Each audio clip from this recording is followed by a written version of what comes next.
J'ai dit, serre le vin, ne le renverse pas comme un imbécile. Des rires éclatèrent dans la grande salle à manger. Je suis resté figé, le visage rouge, la carafe en cristal, tremblant encore dans mes mains. Des gouttes de merlot maculaient la robe de ma cousine Bailey, et son cri strident perça l'air comme des ongles sur du verre. « Oh mon Dieu, regardez ce qu'elle a fait !» s'écria-t-elle. « Pourquoi est-elle seulement ici ?» Avant de commencer, laissez un commentaire et dites-nous d'où vous venez et de quelle ville vous regardez nos vidéos. Et après avoir regardé toute la vidéo, n'oubliez pas de nous dire ce que vous feriez dans cette situation.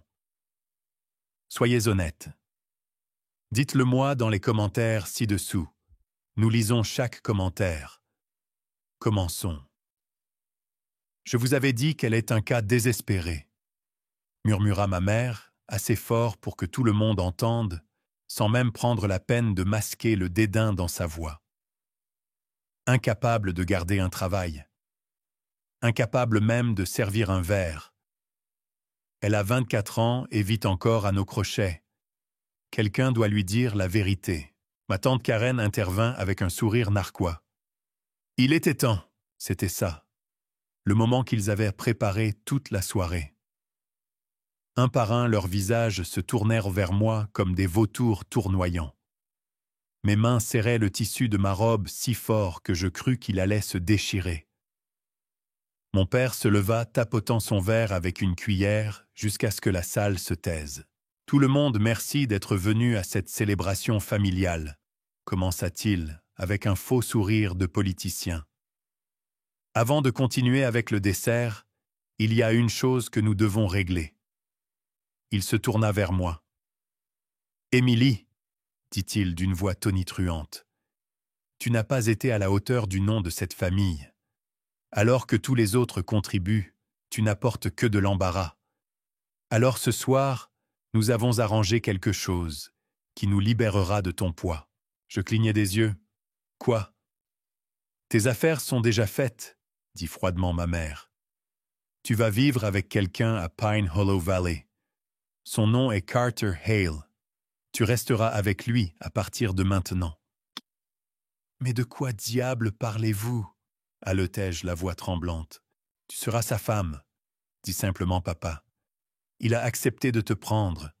C'est déjà arrangé. » La salle fut silencieuse pendant une seconde, puis d'autres rires fusèrent. « On la donne comme un article en solde, » ricana Bailey. « Vous n'êtes pas sérieux, » murmurai-je. « Vous me donnez à un villageois. »« C'est un fermier, » dit maman en haussant les épaules. « Tu ne feras d'ombre à personne là-bas. Ne t'inquiète pas. » Je regardais mon frère. Il ne croisa pas mon regard. Je regardais ma sœur. Elle continuait simplement de manger. Je sentis ma poitrine se serrer alors que mon monde se fissurait. Mais alors une voix derrière moi dit calmement « Je la prends maintenant. » Je me suis retourné. Il était là, grand silencieux, portant une simple veste marron et des bottes poussiéreuses. Carter Hale. Il avait l'air d'un moins que rien. Sa camionnette était cabossée et sa barbe était trop épaisse. Tout le monde gloussa de nouveau. « On dirait que le plouc du village est venu chercher son prix, » ricana mon oncle. Carter les ignora. Ses yeux ne se posèrent que sur moi. « Tu es prête ?» demanda-t-il à voix basse. Quelque chose en moi se brisa. Je m'avançai, levai le menton et dis assez fort pour que toute la famille entende « N'importe où est mieux que ce cimetière de cœurs en décomposition. » La salle se tut et je partis sans regarder en arrière. Mais ce que personne ne savait, ni mon père, ni Bailey, ni les visages suffisants à cette table, c'est que Carter Hale n'était pas un simple fermier. Et il venait de me donner à l'homme le plus riche de l'État. Ce qu'il fit ensuite les laissa tous à genoux suppliants. La camionnette de Carter crissait sur les routes de gravier, comme si elle n'avait pas été entretenue depuis des années. Mais je ne dis pas un mot. Mes mains étaient serrées sur mes genoux, le cœur battant encore la chamade, après ce qui venait de se passer à cette table de dîner. Il jeta un coup d'œil, une main sur le volant, l'autre nonchalamment posée à la fenêtre. « Ça va. »« Je ne suis pas sûr de ce qui vient de se passer, » murmurai-je. Ils m'ont donné comme si j'étais un plat cassé qu'ils ne voulaient pas nettoyer. Il ne répondit pas pendant un moment. Le moteur vrombissait. Le ciel au-dessus commençait à s'assombrir, un orange crépusculaire se fondant dans le gris. Puis il dit doucement « Il ne te méritait en pas ». Je me tournai pour le regarder. Il y avait quelque chose d'étrange dans sa façon de parler.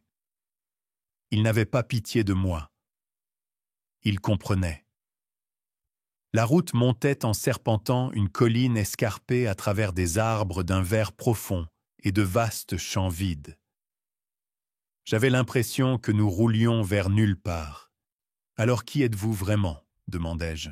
« Pourquoi accepteriez-vous une chose pareille ?» Sa mâchoire se contracta légèrement. « Disons simplement que je sais ce que ça fait d'être mis au rebut. » Je l'étudiais en silence. De l'extérieur, Carter Hale ressemblait à un homme qui avait traversé des épreuves. Des épaules larges, sous une vieille veste, un visage calme, une cicatrice près du sourcil. Il n'y avait pas de bague à sa main, pas de douceur dans ses yeux. Mais pourtant, quelque chose en lui semblait étrangement sûr. Nous nous sommes arrêtés devant une petite cabane. Ce n'était pas un manoir, ni même une maison moderne. C'était du bois et de la brique, mais impeccable, solide. On aurait dit qu'elle avait résisté à des tempêtes sans jamais s'effondrer. « C'est ici, demandai-je. « Pour ce soir, dit-il. Demain, je te montrerai tout. » Je le suivis à l'intérieur, m'attendant à moitié à du papier peint qui s'écaille et à un robinet qui goutte, mais la cabane sentait le cèdre et le pain frais. Un feu crépitait dans l'âtre en pierre. Il y avait un éclairage doux, des tapis épais, des étagères garnies de vrais livres. « Vous avez cuisiné ?» demandai-je stupéfaite. « Juste de la soupe, dit-il. Tu n'as pas mangé, n'est-ce pas ? » Ce fut le premier moment où je sentis quelque chose se serrer dans ma poitrine. Personne, ni ma famille, ni quiconque à cette table n'avait remarqué que je n'avais pas mangé, mais cet étranger, si. En sirotant la soupe, je demandai finalement « Que faites-vous dans la vie, Carter ?» Il me regarda avec des yeux impénétrables. « Tu le sauras bien assez tôt. Je n'ai pas pu dormir cette nuit-là. » Je fixais le plafond, le cœur rempli de chagrin, de confusion et d'une étrange nouvelle lueur de quelque chose d'autre. Était-ce la sécurité ? Le matin arriva avec un brouillard qui roulait sur les collines comme de la fumée. Carter ouvrit la porte d'entrée et hocha la tête. « Viens, nous avons dépassé la cabane en suivant un chemin de terre, et puis tout a changé. Là, derrière les arbres, derrière le calme, se trouvait une longue route privée. Un véhicule utilitaire sport noir sortit d'une entrée de garage cachée. Des gardes de sécurité s'écartèrent. Des fontaines se mirent à jaillir de l'herbe. Des parterres de fleurs disposées en une symétrie parfaite s'étendaient dans toutes les directions. Un domaine immense. Non un complexe des murs de pierre blanche, de larges fenêtres en verre, un héliport, une serre, et au centre, un manoir moderne qui semblait tout droit sorti de la couverture d'un magazine pour milliardaires. « Quoi, qu'est-ce que c'est que ça ?» balbutiai-je. Carter retira sa vieille veste. En dessous, il portait un polo noir brodé d'un insigne Hale Industries. Ce nom. Je connaissais ce nom. C'était le nom sur chaque aile d'hôpital, chaque conférence de biotechnologie, chaque innovation agricole de la dernière décennie. « Je pensais que vous étiez... » Ma voix tremblait. Il me regarda calmement. « Un villageois fauché. Oui, laissons-les penser ça. Mes genoux faillirent se dérober. Pourquoi leur avez-vous menti? Parce que je voulais voir qui ils étaient quand ils pensaient que je n'avais rien. Et qu'avez-vous vu? Il ne sourit pas. Il n'en avait pas besoin. j'en ai assez vu. Puis il me regarda de nouveau, sans pitié, sans jugement. Mais toi, dit-il, tu n'as pas sourcillé. Tu t'es levé et tu es parti avec ta dignité. J'ai dégluti difficilement. Et maintenant, il s'approcha. Maintenant, tu te reconstruis. Tu deviens tout ce qu'il disait que tu ne pourrais jamais être. Je sentis des larmes me piquer les yeux. Les anéantir ? Demandai-je. Il marqua une pause. Ils reviendront, dit-il. Et quand ils le feront, nous serons prêts. Au 3e jour, j'avais déjà commencé à comprendre que Carter Hale n'était pas seulement riche, il était puissant. Mais ce qui me frappa le plus, ce n'était pas la flotte de voitures de luxe cachées derrière la grange à flanc de colline, ou la façon dont les cadres l'appelaient « monsieur » lorsqu'il répondait nonchalamment aux appels des investisseurs. C'était la façon dont il ne mentionnait jamais rien de tout cela. Pas une seule fois, il n'essaya de m'impressionner.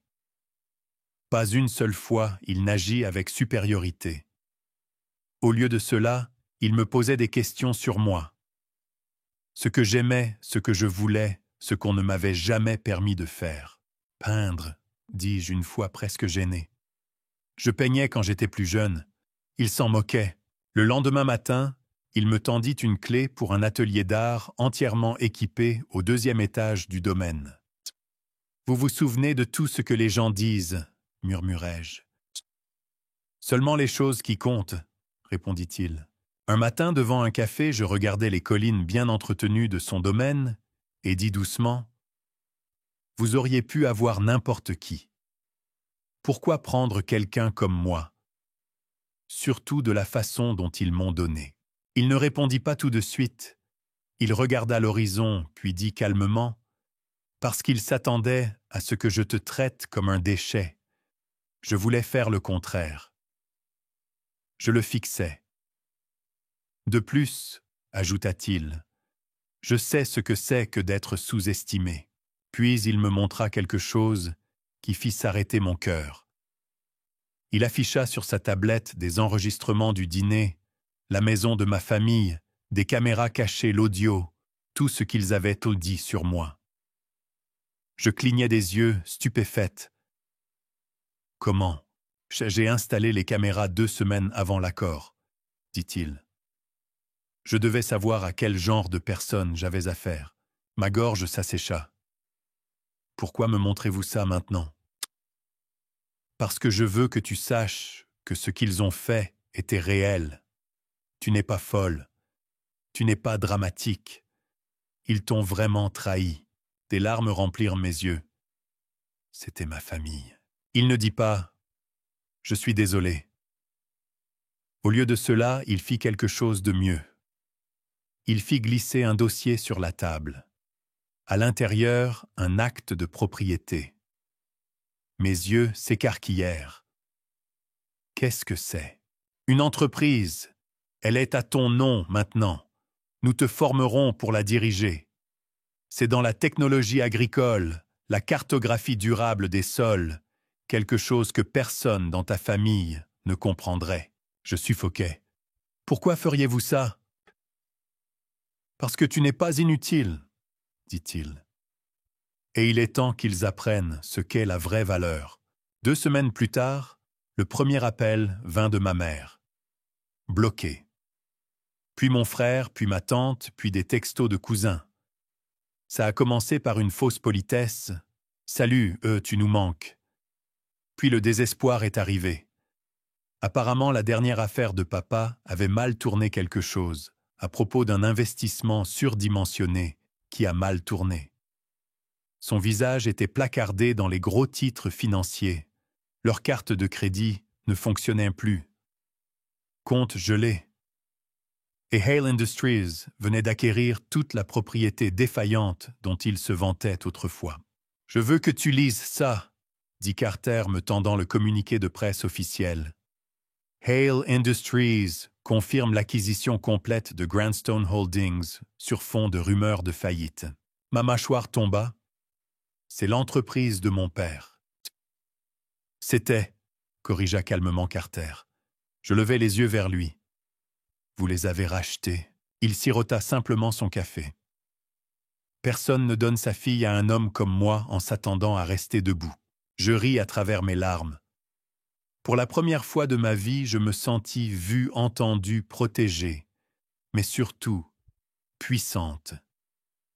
Je n'étais plus l'embarras de la famille. J'étais la propriétaire de ce qu'il contrôlait autrefois. Et quand mon père appela finalement, je répondis sur haut-parleur. « Émilie, balbutia-t-il, je sais qu'il y a eu des erreurs, mais écoute, nous avons besoin de ton aide. Juste un petit investissement pour maintenir les choses à flot. Tu comprends, n'est-ce pas? Tu es des nôtres. » Je regardai Carter. Il me fit un petit signe de tête, et je dis avec chaque once de calme que je possédais, « Pas des vôtres. Plus maintenant. » Puis je mis fin à l'appel. Le matin, après avoir raccroché au nez de mon père, quelque chose d'étrange se produisit. Ils se sont présentés. Pas juste un message, pas un appel. Ils ont conduit jusqu'à Pine Hollow Valley et se sont tenus aux portes du domaine de Carter, dans des costumes bon marché et avec des sourires forcés, comme si de rien n'était. Bailey portait des lunettes de soleil trop grandes pour son visage et agissait comme s'il s'agissait d'un brunch décontracté. Maman avait apporté une tarte. J'observais depuis la fenêtre du 2e étage, les bras croisés, le cœur battant. Les gardes ne les avaient pas encore laissés entrer. Ils pensaient vraiment que ça marcherait, dis-je. Carter se tenait à côté de moi, les bras croisés. Ils pensent que tu es toujours la fille qu'ils ont envoyée au loin, celle qui restait silencieuse quand ils se moquaient de toi. Je me tournai vers lui. Je ne suis plus cette fille. Il sourit. Alors va leur montrer. Je sortis par les hautes portes vitrées et entrai dans la cour, mes talons claquant sur les dalles de pierre, vêtus d'un élégant tailleur pantalon bleu marine que Carter m'avait offert la semaine précédente. Leurs mâchoires tombèrent. La tarte de Bailey pencha de côté dans sa main. Maman se ressaisit la première, s'avançant avec un faux rire. « Émilie, ma chérie, regarde-toi si grande. On peut entrer. »« Vous êtes déjà entrée, » dis-je sèchement. « Dans ma vie, dans ma tête. Cette offre a expiré. » Papa se moqua. « Nous sommes toujours ta famille. » « Vous avez été clair là-dessus quand vous m'avez refilé comme une transaction, » répliquai-je. Mais nous étions désespérés. Vous n'étiez pas désespérés. Vous étiez cruel. Bailey souffla. On ne savait pas qui il était d'accord. C'est notre faute. On peut juste passer à autre chose. Genre peut-être que tu pourrais nous prêter quelque chose pour la restructuration de papa. L'audace me serra la poitrine. Carter me rejoignit en haut des marches, sa présence les rendant visiblement nerveux. « Ah, savez-vous combien de fois j'ai regardé l'enregistrement de ce dîner ?» demandai-je doucement. « Combien de fois j'ai entendu le mot « inutile » de la part de chacun d'entre vous ?» Silence. « On n'efface pas ça avec une tarte, » ajouta Carter. « Et juste pour que vous sachiez la maison dans laquelle vous vivez, celle que vous avez hypothéquée dans le dos d'Émilie. » Papa tressaillit. « Nous la possédons maintenant aussi. »« Vous quoi ?» haleta maman. « Vous recevrez un avis de déménagement le mois prochain, » continua Carter sans heurts. « Mais vous pouvez demander une résidence temporaire dans l'une de nos dépendances pour inviter, si Émilie le permet. » Leurs yeux se tournèrent vers moi. Et je dis ce que j'avais attendu des années pour dire. « Non. »« Émilie, » murmura maman, « nous t'avons élevée. »« Non, » répétai-je. « Vous m'avez façonné en quelqu'un que j'ai dû briser en morceaux, juste pour trouver qui j'étais vraiment. » Bailey laissa tomber la tarte, et je me retournai rentrant à l'intérieur, avec Carter. Les portes massives se refermant lentement derrière nous. Je n'ai pas pleuré. Je n'ai pas tremblé. Je n'ai pas douté, car pour une fois c'était moi qui fermais la porte, et c'était eux qui se tenaient dehors perdus. Cette nuit-là, Carter m'emmena sur le toit. Les étoiles s'étendaient dans le ciel comme une carte attendant d'être écrite. « Ça va ?» demanda-t-il. « Je vais plus que bien. » Il me regarda doucement. « Tu n'es pas en colère ?» Je l'étais, mais maintenant, je respirais l'air frais. Je suis libre. Il glissa quelque chose dans ma main. C'était une clé, une différente. « Qu'est-ce que c'est ?» demandai-je. « Ta nouvelle maison, juste à toi. Le nom de personne d'autre sur l'acte. » Des larmes me piquèrent les yeux. « Tu as changé ma vie. »« Non, » dit-il. « Tu l'as reconquise. Je t'ai juste rappelé ce qui était déjà en toi. Mais l'histoire n'était pas encore terminée. » Car un mois plus tard, je reçus une invitation de ma cousine Bailey pour un mariage avec une note manuscrite. « Tu as changé. J'adorerais que tu viennes pour montrer à la famille à quoi ressemble une vraie femme. S'il te plaît, pardonne-nous. » Carter haussa un sourcil. « Tu penses y aller ?» Je fixai le carton, puis je souris. « Oh, j'y vais. » La grande salle de bal scintillait de lustres dorés et de roses ivoires, mais l'air était lourd de tension dès l'instant où je franchis les portes. Les têtes se tournèrent.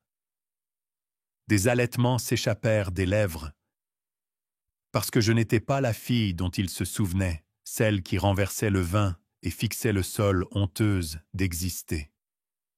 Non. Je suis entré vêtu d'une robe émeraude ajustée de discrets diamants à mes oreilles, la posture droite et calme, comme quelqu'un qui savait qui elle était.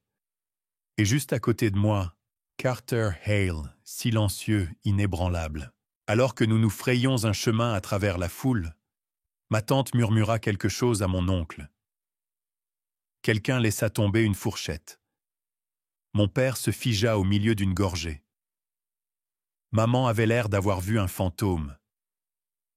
Et Bailey la mariée, son sourire flancha au moment où nos regards se croisèrent. Mais je souris la première. « Émilie, » dit-elle la voix tendue alors que j'approchais. « Tu es venue. »« Tu me l'as demandé, » dis-je doucement. Je ne voulais pas être impoli. Elle baissa les yeux sur ma robe. « Eh bien, c'est tout un choix. »« Élégant, n'est-ce pas ?» dis-je en penchant la tête. Une de mes amies est styliste pour des épouses d'hommes politiques. Elle a dit que ça me donnerait l'air posé mais inoubliable. Bailey tenta de rire. « Eh bien, je suis la mariée aujourd'hui, alors ne faisons pas d'ombre à... » « Toi » ai-je terminé les yeux calmes. « Détends-toi, Bailey. Tu t'en es chargée toute seule. » Avant qu'elle ne puisse répondre, quelqu'un de l'autre côté de la pièce cria « Est-ce que c'est Carter Hale de Hale Industries ?» Des appareils photo étaient déjà sortis. Les invités chuchotaient. Ma présence venait de changer l'énergie dans la pièce, et tout le monde le savait. Le fiancé de Bailey apparut alors en sueur. « Émilie, je ne savais pas que tu serais là, » marmonna-t-il. « Grand fan du projet d'eau potable de votre fondation. Un travail incroyable. » Je souris doucement. « Merci, Miles. Tu sais, c'est drôle. Bailey m'a dit un jour que je ne compterais jamais pour personne. » Il se figea. Je me penchai légèrement juste assez fort pour que la table familiale entende. Mais me voilà la femme la plus recherchée sur Google dans la pièce. Plus tard, pendant la réception, le micro circula pour les discours. Je n'avais pas prévu de parler, mais les yeux de Bailey n'arrêtèrent pas de se tourner vers moi, vérifiant nerveusement si je le ferais. Alors, je l'ai fait. J'ai pris le micro calmement, me suis éclairci la gorge et j'ai dit « On m'a dit un jour que j'étais un fardeau, que je ne réussirais jamais, que le mieux que je pouvais espérer était d'être la responsabilité de quelqu'un d'autre. » Le silence tomba. Mais il s'avère que tout ce dont j'ai toujours eu besoin était une chose, la liberté de m'épanouir. Je ne l'avais pas dans ma famille, mais je l'ai trouvée à l'endroit le plus improbable. Je me tournai mon regard, croisant celui de Carter. Un homme qui a vu ma valeur avant moi, qui m'a donné les outils pour construire une vie, pas une cage. Ma mère baissa la tête. Bailey serra son verre de vin jusqu'à ce que ses jointures blanchissent. Alors aujourd'hui, je ne suis pas ici comme leur honte ou leur bouc émissaire. Je suis ici comme la preuve que peu importe à quel point quelqu'un essaie de vous enterrer, la vérité refait surface. J'ai rendu le micro et me suis assise, ma main stable. Carter tendit la main sous la table et prit la mienne. « Tu n'as pas seulement tourné la page, » murmura-t-il. « Tu leur as tendu un miroir. Cette nuit-là, nous sommes partis tôt. En nous éloignant de la salle de bal, j'ai regardé par la fenêtre une dernière fois. Les gens à l'intérieur faisaient encore semblant, portaient encore des masques, mais je n'étais plus l'une d'entre eux. Parce que la fille qu'ils avaient donnée était devenue la femme qu'ils ne pouvaient pas se permettre de perdre.